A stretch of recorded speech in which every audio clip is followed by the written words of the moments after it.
सर्वत्र नवरात्री उत्सवाचा उत्साह असताना वसई तालुक्यातील पाणजू गावात एक दुर्दैवी घटना समोर आली।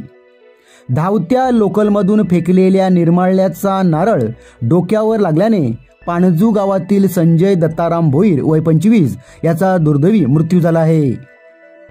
संजय भोईर हा गोरेगाव येथील खाजगी कंपनीत नोकरीला होता। शनिवार दिनांक 27 सप्टेंबर रोजी हवामान खराब असल्याने फेरी बोट विलंबाने सुरू असल्याने संजय नायगाव भाईंदर रेल्वे खाडी पुलावरून कडेकडेने पायी प्रवास करीत रेल्वे स्टेशनकडे निघाला होता। याच दरम्यान धावत्या लोकलमधून एका प्रवाशाने निर्माल्य खाडीत फेकण्याच्या उद्देशाने नारळ फेकला। तो नारळ संजय यांच्या डोक्याला लागला। यात संजय गंभीर जखमी झाला। त्यास वसई व त्यानंतर मुंबईच्या नायर रुग्णालयात नेण्यात आलं होतं, पण उपचारादरम्यान त्याचा मृत्यू झाला। संजय भोईर हा घरातील एकुलता एक कमवता मुलगा होता। त्याची बहीण विकलांग असून मोठा भाऊ बेरोजगार आहे।